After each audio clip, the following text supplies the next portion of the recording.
Hi, welcome back to the Truth Doctor Show. I'm Dr. Courtney, a licensed psychotherapist, and I'm reacting to the final 2 episodes of Fleabag Season 1, Episodes 5 and 6. Here we go.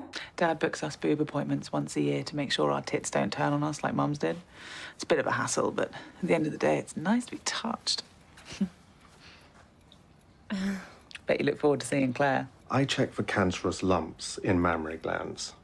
Now, any pleasure I derive from that is entirely dependent upon whether or not I am about to save your life. Having a sense of humor, being lighthearted about things, bringing humor into uncomfortable situations is totally fine. There's a big difference between the way that Fleabag is interpreting this situation and the way the doctor is interpreting this situation. Fleabag has a really difficult time touching her internal emotions to figure out what it is that's really going on for her. That, or she knows exactly what's going on for her and she's actively, consciously not wanting to touch those emotions. Either way, she prefers to have her body touched. She prefers to have this connection with the outside world that is a lot more lighthearted, a lot less serious, and very capable of allowing her to escape what it is that she wants to avoid. I like the way that this doctor held his boundaries. There are many men who work in women's specialized areas in both mental health and the medical field, and they're professional and they do their jobs because they are trying to save lives. Overall, it really just is a great example of showing Fleabag's difficulty with grounding herself in the reality of where her life is at. So stressful. Mum's memorial lunch. I should have worn my other coat.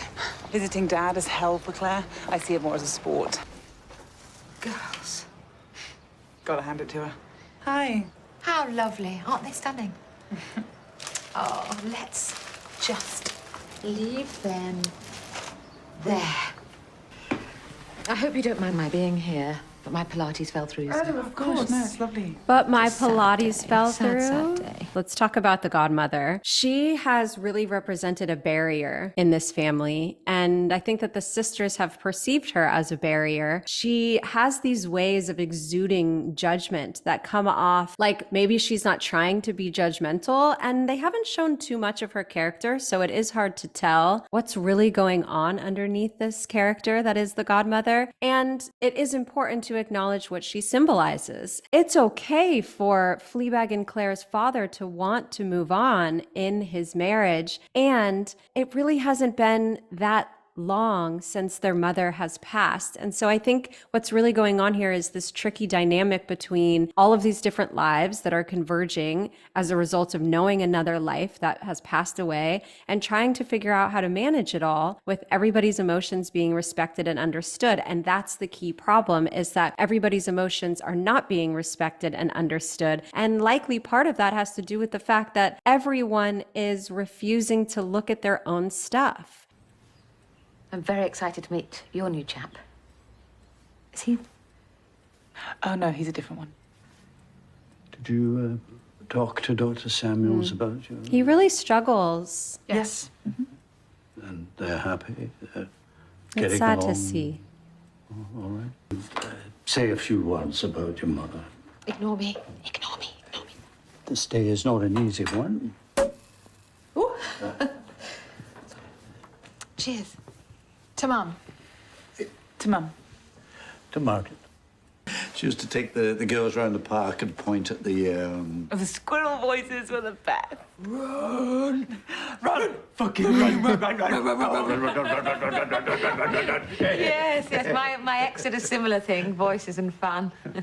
Really, I really mean, this funny is man. so awkward. Really funny. As I've watched this season, I have thought, why are the 4 of them so uncomfortable around one another? We can think about obvious reasons. Their mother died. She was their godmother. Now she's with their father within 3 years. And there is something to be said about the godmother's inability to let them have their space, to let the mother exist. Fleabag and Claire don't outwardly say something to the godmother about this. And I think that that's part of what makes it so awkward. There is so much being said that's not being said, but they're actually functioning based off of what's not being said versus what is.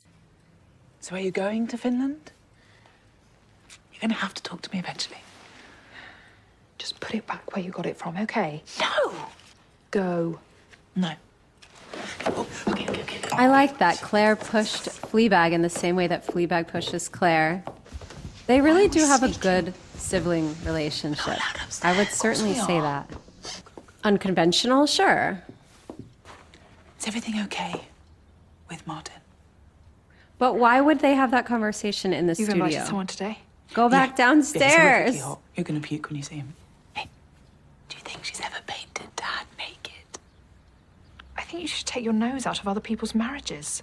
That was a very interesting statement for Claire to make. The last time that they had a conversation, Fleabag and Claire, was at that sanctuary when Fleabag told Claire that Claire's husband, Martin, tried to kiss Fleabag. And the moment that Claire feels like she needs to have some type of conscious or unconscious defense against Fleabag, because Fleabag's sort of coming at Claire, asking for information, Claire's defense choice of words are, I think you should take your nose out of other people's marriages. that is a judgment onto Fleabag and Fleabag's behavior. And it also subtly says, stay out of my own marriage, which is alarming. It's alarming because Fleabag was trying to be helpful by telling that to Claire, and now it's caused a divide. I don't know what's going to happen. It's really beautiful work.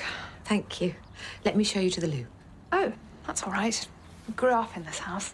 It's all changed now, though. Yeah, see, trying to erase the years of childhood and familiarity Your father's in the kitchen. as though now great. it's this new life I'll and go and this new torment him. world that she has with their father. That would be very uncomfortable. Have you got enough clothes? We can never have enough clothes. And how's the cafe? Well, the lease is up in a couple of days, and I don't think I can really afford to. I think I'm just going to have to accept that it's... I'm sorry about that, honey, but of course we're just a little bit tight on the purse strings. Oh, no, I wasn't asking you for any... Oh, what's that?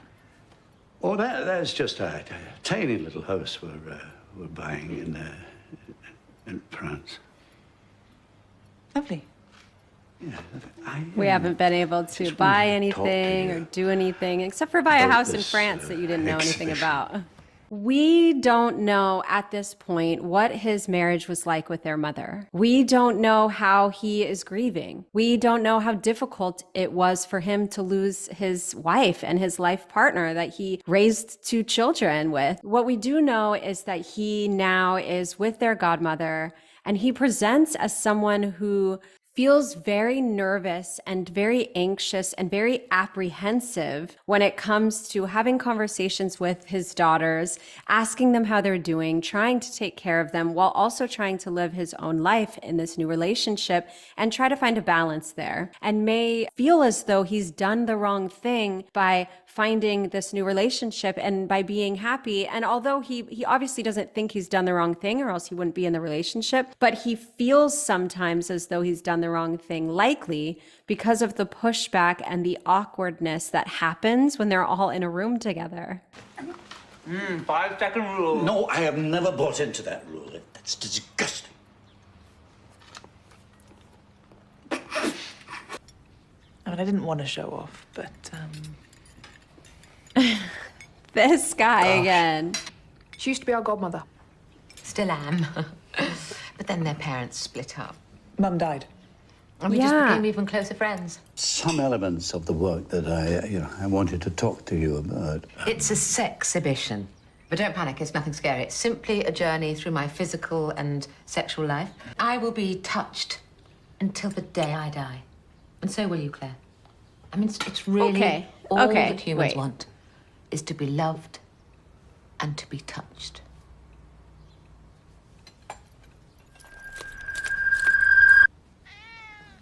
There's a couple things coming up for me when it comes to this specific conversation. Boundaries, of course. These are adult children with their father and their godmother. On a fundamental level, those things are totally fine. Just because this man has children, just because this man is of older age, does not mean that he cannot have sexual desires, sexual fantasies, a sexual life. And it also doesn't mean that they can't openly talk about that. And we have to take into context the situation. They are sitting at a meal in their childhood home to memorialize the life of their mother, who recently died 3 years ago. The conversation has turned into, of course, let's say small talk, which is totally appropriate. We need to sort of lighten the tone throughout the day or throughout the experience. And it's very much directed on the godmother, and it's a very uncomfortable and awkward choice of conversation to be having. It's as though they're all there, but they're not seen each for who they truly are. And I think it's because they're bearing each other. They're bearing each other's company. They're trying to push through the experience and trying to allow it to happen. It's fine that they're all adults. It's fine that they all have their own lives. And if they are going to be together, live together, eat together, continue to be a family, they're going to need to get to a place where they can be more honest with one another. I mean, they don't have to do that. They could spend the rest of their life in this type of familial relationship and uncomfortable interpersonal situations. But I would hope that they would want to be happier, healthier, and more connected. What promotion? Finland. Oh, odd place. Any news? No. She got it. Oh, fuck's sake. Congratulations. Yeah, see, that's not appropriate. Clever girl. Can we not? That's so exciting. She's turning it down. Why? Why? Oh, why not? Why, Claire? Claire, are you pregnant? Why aren't you getting on a plane to your cold This seems so overwhelming for Claire. Because you can't just fuck off on aeroplanes and leave your weird stepson and broken sister to fend for themselves, okay? Oh. Back in the prior episode, during that men's retreat, they were standing in this room holding these dolls and blurting out what it is that they really thought, what it is that they really felt. And they just kept saying things like, Slut. You fucking stupid slut. Okay. and those types of retreats. And in my response, I said, this may seem like a completely inappropriate activity, but it's not, because these people really feel this way and really think this way. And they need a safe space to be able to express it so that another person, a helper of some kind, can see what's really going on internally and then help them process that if it's something that they want to change. If they don't want to act that way, feel that way, think that way anymore, they need to have the ability to have someone help them. And so they need to have that out in the open, the truth, the reality of who they really are and how they really feel. Now, this is a good example of what it looks like in the real world when somebody holds back and holds back and holds back and then just blurts out whatever it is that they're feeling. In therapy, when you're working with a therapist, you've built rapport, they understand your interpersonal relationships with your support system, your family, friends, peers, employers, employees, colleagues, whatever. They know details of the dynamics of the relationships in your life. If I was seeing Claire, for example, we would have to break down. Of course, we'd want to take a look at her level of neuroticism / anxiety / not openness to new experiences. What does she feel like she needs to do to survive? And let's talk about how she feels responsible for taking care of Martin's son and for taking care of her sister. She likely could have found better ways to say what it is that she just said without calling her sister broken or calling her stepson weird. When things go unsaid for X amount of time, they can come out at the most inappropriate times that could be hurtful. Fleabag opened up Claire to a conversation that she did not want to have. And so it really pushed Claire's pressure level. It went higher and higher and higher. The voices were getting louder. The questions were getting more frequent. The judgments were becoming more heavy. And so it makes sense that Claire was just like, fine, I'm just going to say exactly how I feel since I'm sort of being attacked in this moment. She's your sister. It's your job to annoy her. No, I'm just so annoyed with myself. I wish I could just meet myself and just have a go at myself. That probably makes it a lot harder to know people don't like parts of her too. Do your worst. Come on, bitch! You don't take yourself seriously. Oh, pussy. You need to reach out to your family. You need to stop provoking your sister, just grow up. You do not take yourself seriously as a businesswoman. You need to pay your fucking bills. You need to be nicer to Hillary. You need to get a new hat. Why do they always want to come into the bathroom when you're in there?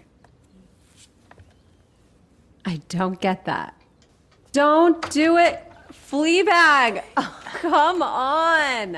Off you go. Oh, come on. She went into the bathroom, she was hurt, and she had a flashback to a memory with Boo where she could actually acknowledge the parts of herself that were just acknowledged by Claire in a not so nice way. But again, Fleabag was not so nice bringing up Claire's stuff at that table. And two wrongs don't make a right. That does explain why what happened. We are on the second to last episode of this season, and Fleabag remains with the behavior, the maladaptive behavior, the harmful behavior, the impulsive behavior of, I'm hurt, I don't want to be hurt, let me escape my hurt in some way. When we are hurt, we don't always hurt other people or ourselves, but the tendency to hurt other people or ourselves when we're hurt does increase because human beings want to avoid pain and move towards pleasure. And it's not that hurting other people or yourself can cause pleasure, but it does allow you to move away from the pain, whether that's through distraction, revenge, general escapism, numbing out, whatever it is. This is a main behavior that is causing a lot of pain in Fleabag's life. This is going to be where the insight needs to be found for someone like Fleabag. It's learning how to delay immediate gratification, learning how to tolerate certain levels of distress, learning how to engage in more appropriate interpersonal communication and interpersonal relationships. There's a lot of work to be done. How's your little restaurant? It's a cafe. Oh, don't do it a disservice. I'm not. It's a cafe. Oh, sorry. It's fine. God, I can't imagine what you've been through. Sorry if I missed something. Well, her dear little friend died and left her to run the cafe on her own. Jesus. Oh, God, that is truly awful. How did she die? Oh, she killed herself. It was an accident. Sell it. Have a little holiday. We did this. Whatever happens, we never let it go, okay?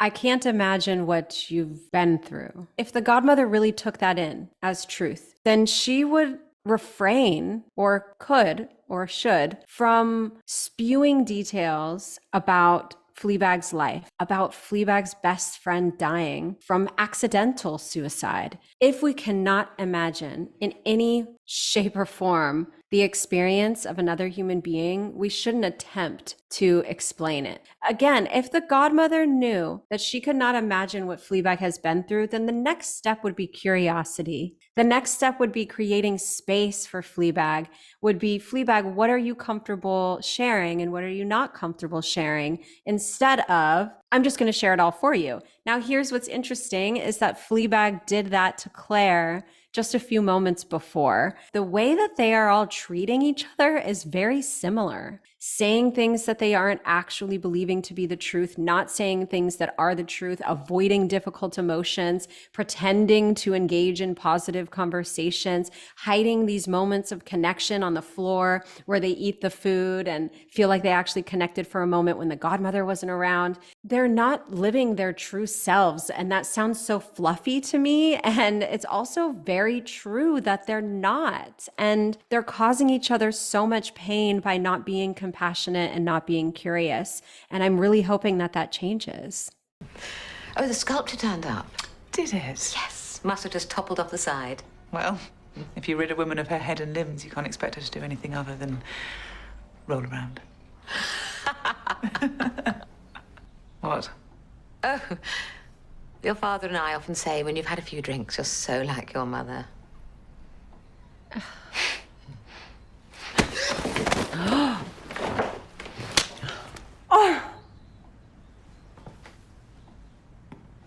Oh, whoops. Look at these. Wait, My daughters. they're not going to address this at all? Whoa. It's been really nice to spend the day with a normal family. I actually feel quite emotional. You stay with me tonight? Sure. Absolutely shocking. I'm laughing because that came out of nowhere. Let's talk about why someone would shove someone from the inside. Of course, there's many different situations where someone would shove someone, but what would be going on for the person? She wasn't defending herself physically, so it's not like the godmother was already coming after her and she had to shove herself out of the way physically. But I think what we can understand is that the godmother did in fact come after and come towards Fleabag emotionally. The shove to me felt like, I'm so sick of the way that you make me feel. Physical violence of any kind is not okay, and it makes sense that it does happen. When we cannot use immediate logic or long-term logic to solve the problem that is right in front of us, to make a rational decision, when we're feeling like we're in survival mode and we're extremely emotional and feeling fearful, we can become physical. So that push was Fleabag's attempt to protect herself instantly from an emotional overwhelm or an emotional threat. Does that make it okay? No. Does it make sense? Yes. No one said or did anything about it. They minimized the situation, and now they're just going to come together later. It is a mess. Things are messy right now. I'm going to leave Martin. I'm going to give you the money for the cafe. And I'm going to go to fucking Finland.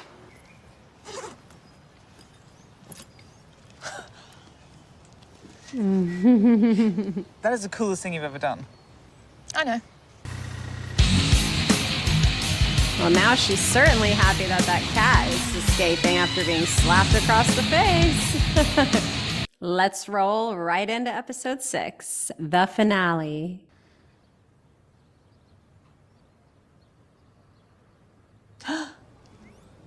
What? Oh, no, I don't think Hillary's going to want to hear this. No, go on. An 11-year-old boy was put in juvenile prison for repeatedly sticking rubber-ended pencils up this school hamster's asshole. No, why would they send him away? He needs help. She was a surprising person. That's the very reason why they put rubbers on the end of pencils. Because people make mistakes. That was really sweet. That gave us good insight into Boo and her personality and her perspective on the world. I'm sure that that perspective is part of what made her become such good friends with Fleabag, and Fleabag becomes such good friends with Boo, is because there was this level of acceptance, this level of curiosity, and this level of compassion. And there's something to be said about how frequently this grieving process for Fleabag comes up for her. When we are grieving and when we've lost someone, there are symbols throughout our life that help us remember those people. And when our grief is unprocessed, we can have a tendency to have more of those memories arise unexpectedly when we see certain objects or hear certain songs or go certain places. And it can be helpful when you're grieving to have good memories like this arise. It can also be harmful and hurtful when we have upsetting or difficult memories arise that remind us of the person that we've loved. And we've seen this balance happen throughout this series with Fleabag, where there's times where she sees something like a pencil and she has a good memory. And then we also see flashbacks where she sees, for example, the man that Boo was sleeping with in the shoe store, and it's this awkward encounter, and it actually leaves Fleabag feeling really, really uncomfortable to the point where she wants to escape and wants to go get a drink. If you're going through grief, please remember that it is not a linear process. There will be ups and downs. There will be positive memories and difficult memories, and they are all a part of the process. And your brain is processing. There are so many different ways to grieve, and however you are grieving is totally okay. Look, about last night. Uh-oh. I don't usually connect with women. I know, that's what I like about you. Actually, can we speak about this later? I want to find the right words for you. I'll see you at the Sex-hibition. Yeah, see you there. Marvelous. And they made it to the Sex-hibition. Hi. Hold on to that, and there are bottles for topping up on the little bar just inside. I'm the luckiest thing to have you. And, No physical boundaries, no emotional boundaries. after all, sex got us all here. Sex brings life. A few weeks ago, One of my most delicate pieces was stolen from my studio. Her brutal snatching made me think of all the women of the world who have been robbed of their freedom. Okay, right now we hear the godmother talking about how she's thinking about all of the women of the world and how they've had their freedom taken away and their body autonomy taken away. And what I find very interesting is that just the day prior, she was actively in a physical altercation with another woman and constantly impedes on Fleabag mainly, but both Fleabag and Claire's emotional ability to process the loss of their mother. She also actively acts as though this home now that she is living in with Fleabag and Claire's father is her home that they don't actually understand and that they're not familiar with. Let me show you to the loo. Oh, that's all right. We grew up in this house. It's all changed now, though. She's lacking the ability to connect with them and then coming out publicly and saying that she hopes that all the women of the world get this amount of freedom that they so deserve. If I was sitting in session with a godmother, maybe I would find out some things that would, lead me to feel like it makes a little bit more sense that she acts one way publicly and one way in this personal situation. Again, I don't know where this dynamic in this family came from, but I do think it's really important to point out the discrepancy between how somebody acts behind closed doors, literally, and how they act out in public. I don't believe people always think about sex when they see a naked body. I believe they think about their own minds, their own bodies, and their own power. And that's what this show is really about. It's about power. She stared directly at Fleabag and said that this is about power. So it makes sense. And honestly, Fleabag stealing her statue was really disrespectful. And at the same time, it seems like the godmother is fully comfortable with Fleabag feeling as though the godmother stole her father, her childhood home, her mother's position, being the new counterpart to her father in this relationship, this marriage, this family. It doesn't make sense to me to have their relationship be so based on power. It feels like that's not what should be the driving force. And it makes sense that they got to that place by not saying how they really feel, by living off of negative emotions and pretending to have positive emotions and positive connections. You don't want that type of relationship when it comes to family. And waiting for you. Okay, bye. Oh, Claire's still not there. Have you seen a sort of stressed out version of me anywhere? God, listen, what I was trying to say is, Oh, here we go. I didn't realize this until we were having sex earlier, and I lost my Erection. erection. One more time. You know, Erection. she really, really wants to be wanted. But it made me realize I'm in love. And I need to tell her. Oh. Yeah, we've been together for a couple of months. I just don't think I should be fucking around behind her back anymore. But I just thought I should say that I am sorry if I have led you on. Oh, no. No, God, no. My ex is due back any day now, anyway, so it's... This is a big moment for Fleabag, and let's talk about all the things that were going on. First thing is she wants to be wanted. Fleabag lost one, potentially two, potentially the only two people in her life that fully, truly accepted her. I guess I kind of want to add Claire as one of those people, but mainly I'm speaking about her mother and Boo, her best friend and her mom. She's lost both of them within the last few years, and she wants to be wanted. She wants to feel like someone truly gets her, creates space for her in the world. And I think she really thought that this man was going to be in love with her. And that is so much of what Fleabag is looking for. And so she felt like she was about to be emotionally seen. What is it that's going on for Fleabag in this moment? One is she's getting a rejection when she thought she was going to get this feeling of full acceptance. And two, she was talked about as a physical body the entire time. And you just kept turning up like this sexy plank. She was also talked about as being the person that he was sleeping with behind this other woman's back. So she was rejected. She was minimized. She was seen as just a physical body. But here's what's interesting. is Fleabag has also engaged in these behaviors with other people. And I think that that's what makes it really hard, especially like when it comes to mental health disorders, mental health issues like intense grief and loss and the avoidance of that through escapism and substances and promiscuity and using people to make yourself feel better. It can be hard when the way that you feel makes you behave a certain way, and then that makes other people treat you a certain way. It can become this really vicious cycle. The way that Fleabag is engaging with the world is the way that the world is engaging with Fleabag. And I think that, yes, of course, Fleabag is still someone that deserves to have somebody fall in love with her and that deserves to be able to have peace and happiness and acceptance and a safe space in the world. And she needs to be able to cultivate that for herself and for the people around her. She has so much continued work that she should do for herself to get herself to a place so that she really likes herself. We can see that she doesn't.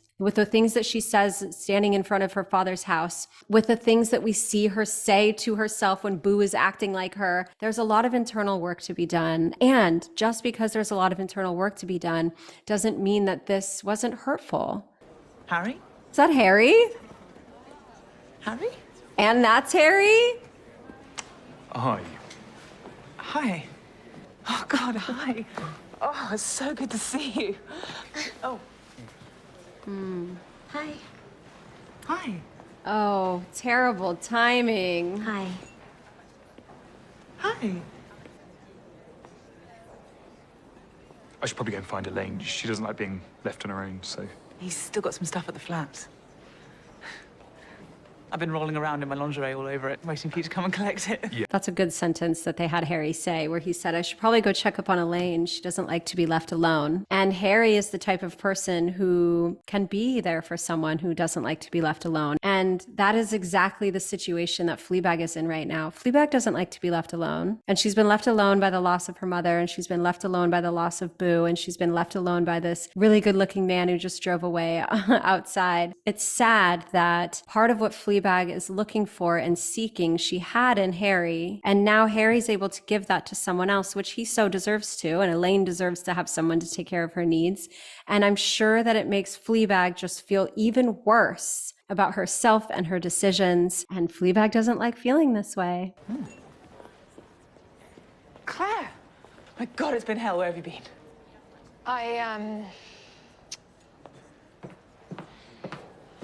All parked up. Hello, you? We almost didn't make it, but We didn't want to let the old boy down. But I thought... we're just going to do a quick whiz around to show our faces. Sorry, could you just do something with those? Thank you, darling. Fleabag is getting pushed and pushed and pushed in so many ways right now, left alone by her sister walking away. She's the one holding the tray and needing to serve others as though she is not important. It is compounding and compounding and compounding, and I know that this is the finale, so what is going to happen? And turns to drinking. Oh.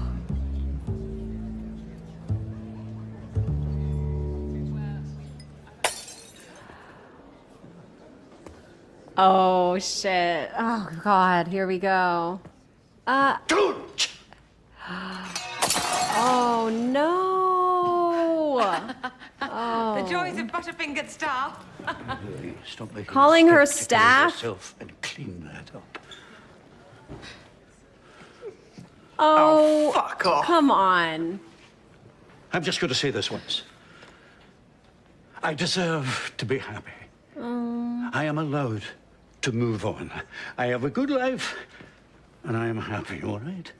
I had a very similar reaction as Fleabag did to seeing her godmother start to get really upset about this happening. And why did I get that same reaction, especially as a mental health professional? Like, of course, it makes sense that this godmother is upset that her exhibition that her sex-hibition is being ruined by Fleabag's behaviors. That makes sense. And at the same time, she knows what's going on. She knows why Fleabag is reacting the way that she's reacting. And so that act, I feel like that was an act, and it was, let's make sure to turn the attention on me because I'm so hurt by what happened. And yes, you can be hurt about what happened. And yes, your emotions are important.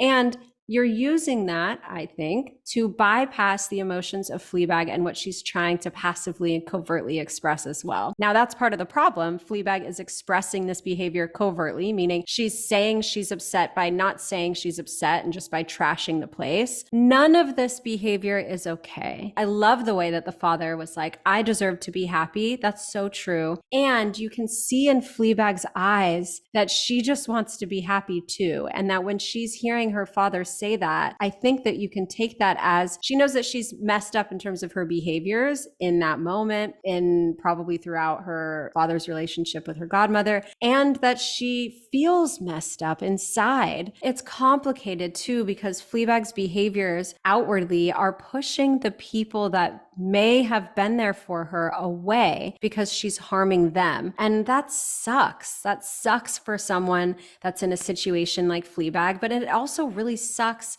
for the people being affected by Fleabag's behaviors. Fleabag gets herself in these situations unintentionally by trying to protect herself that ultimately expose her to more hurt that she then needs to protect herself from. And again, this is another just vicious cycle. And why do these cycles occur? These cycles occur because of a lack of communication, a lack of coping skills, a lack of being able to feel safe and secure enough to really express what it is that's going on. What the fuck was that? What is he doing here? You're not going to Finland? He didn't try to kiss you. He did. He says it was more like the other way around. Oh, come on, Martin. What? How can I believe you? Because I'm your sister. After what you did to Boo?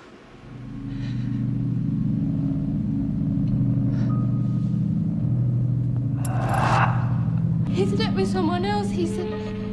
He told me he fucks someone else. Oh, no. Oh, no.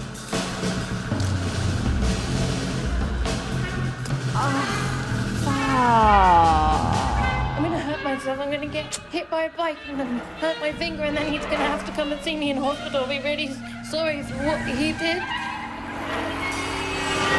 It makes so much more sense that Fleabag was having a hard time processing all of this. If I think back to my commentary when it came to Martin trying to kiss Fleabag and how Fleabag didn't engage, I remember specifically saying that Fleabag engages in these behaviors that make people perceive her as this person that can lack boundaries, be manipulative, not care about other people's feelings, use other people. And yes, she has engaged in those types of behaviors, but that doesn't mean that that's all that she is. It doesn't mean that those are the only behaviors, characteristics, or traits that she can engage in. And this is what gets so hard, is one, it makes so much sense that it's difficult for Fleabag to process these emotions, especially when she feels probably responsible for what happened. That is so isolating and so upsetting that that's the case. I feel horrible for everyone involved. That's just absolutely devastating. And the fact that Fleabag is trying to keep her life afloat while trying to deal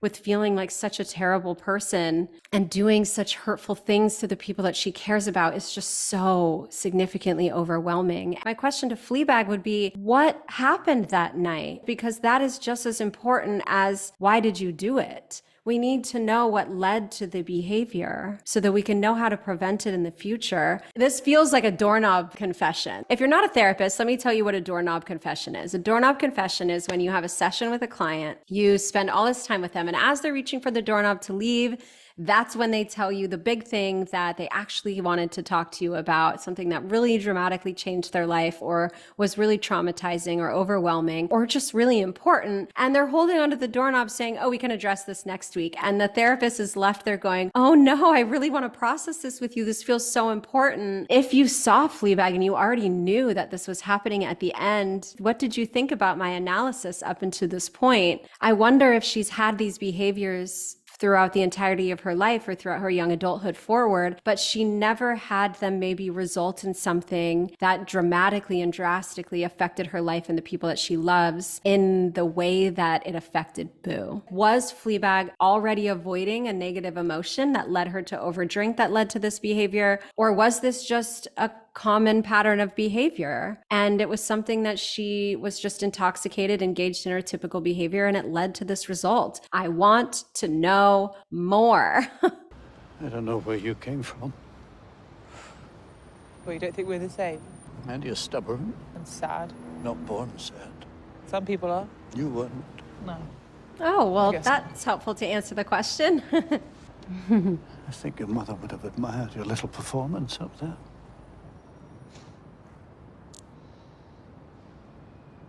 Do you ever think about her? Huh? This is You the think about your conversation friend? they should have been having. All the time.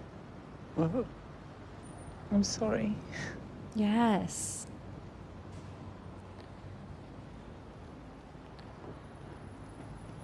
I think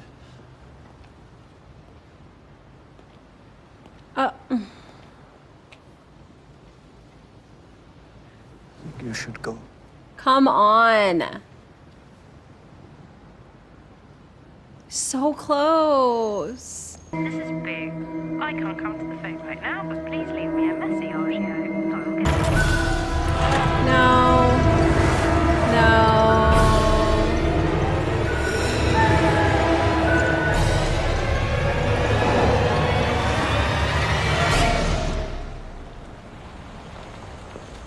Oh.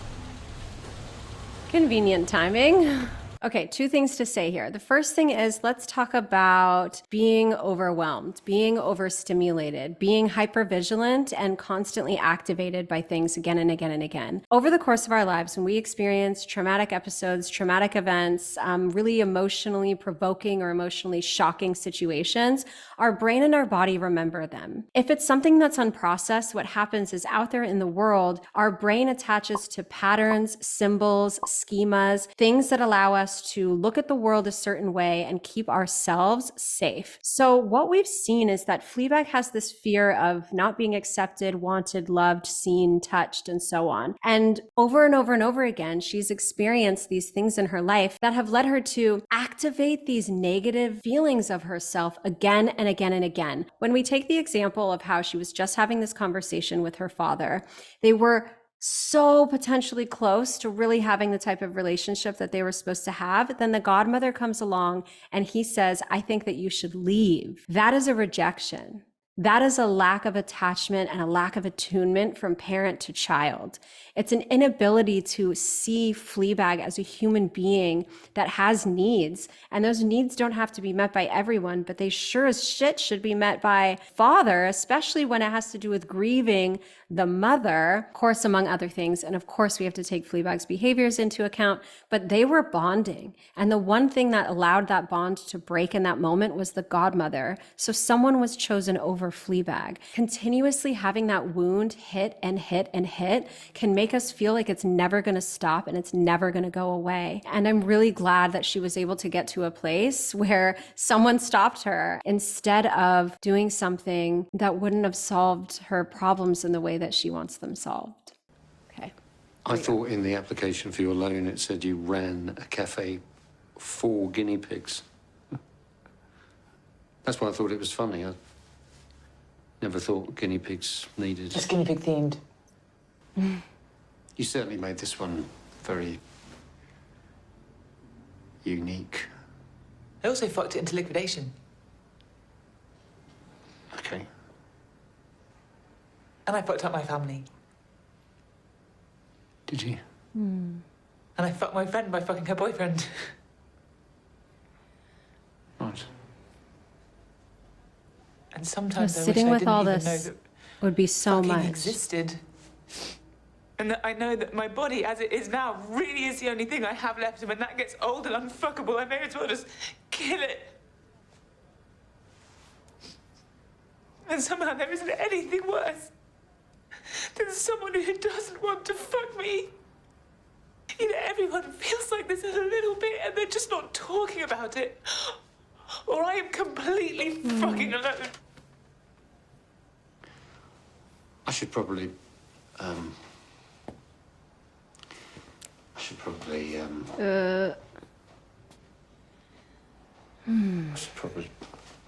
Either everybody feels this way a little bit and no one's saying anything, or I'm completely fucking alone. When we are deep in grief and loss, when we're deep in depression, when we're deep in feeling shitty about ourselves, and everyone else is just masking it and hiding it away, yes, we can feel so incredibly alone. And these words that are coming out of her mouth sound like helplessness, hopelessness, depression, overwhelm, isolation, and feeling as though you're worthless other than your physical body. Those are all the things that I heard coming from her. And these are very alarming places to be when you feel this way emotionally. We want to get ourselves to a place where there's some sense of hope or some sense of purpose or meaning or ability, feeling like you have like a sense of agency to actually be able to do something with your life.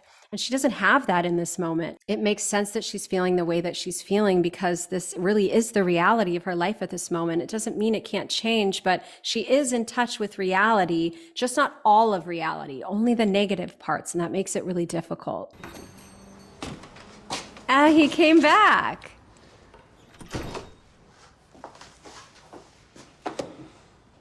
People make mistakes.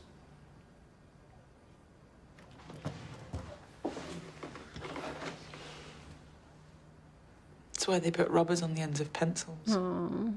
Thank you for coming in. No problem. I've read through your application form. Says you run a cafe for guinea pigs. Told you it was funny. There were a lot of situations where Fleabag could have been honest and it could have led her to the situation that she just found herself in at the end of the season. But there are other times when Fleabag was honest and she wasn't able to get the support that she wanted. In episode 1, she's as honest as she possibly can be with her father about how negative she feels about herself and her life. And she's just told that that makes her like her mother and given no other support. So when I think about, you know, if Fleabag could have just been honest with the people in her life, then she wouldn't have had these issues and everyone would have been able to be more kind and empathetic to her, but that's not the case. She did have an experience with this bank manager in a prior episode where they're outside of the retreats. He gets to see her for who she really is. And the thing is she got to see him for who he really is too. So there was this bond where they were both open about what was really going on for them. And so therefore they were both able to sort of have this moment. It may have saved Fleabag's life that this human being was able to see her as a human being and give her an opportunity to better her life. Throughout this season, we met someone who initially came off as someone who was simply manipulative, impulsive, numbing, and escapist, disrespected other people, didn't care about her boyfriend, engaged in high substance use, promiscuity, all these things that would make you think like, this is a terrible person. I wouldn't think that, but I'm sure many people would think that. And many people probably do think that about people who behave that way. And what we've seen over the course of these 6 episodes is who Fleabag really is as a human being, who she is as a daughter, as a sister, as a partner, as a best friend. We see the mistakes that she makes. We see the things that she does right. We see the way she tries to help people and the way people hurt her, and vice versa, the way she hurts people and the way people try to help her. Life is confusing and overwhelming and complex and very nuanced. And my hope is that if and when we get to season 2 of Fleabag Fleabag, that we see some more growth from her. She had these moments where she was able to connect to the pain. She was able to have good memories of Boo and sometimes even allow herself to activate Boo when she was having hard moments. But what we continue to see is that when she's triggered, she doesn't know how to handle it. When she's dysregulated, she doesn't know how to handle it. She still doesn't. And I think that she's going to continue to engage in these behaviors until things really start to change. And I hope that the cafe ends up taking off, not have to worry so much about meeting her basic needs, which we all need met if we are going to process how we're feeling emotionally. Basic needs help us feel safe and secure, and feeling safe and secure is really a foundation to emotional regulation. I loved this series. I connected with the character so much. I'm so happy to be back with you all. I'm feeling better every day when it comes to the pregnancy, and I'm so glad that each and every one of you exist. Thank you so much for being here, and as always, I'll see you next Thursday.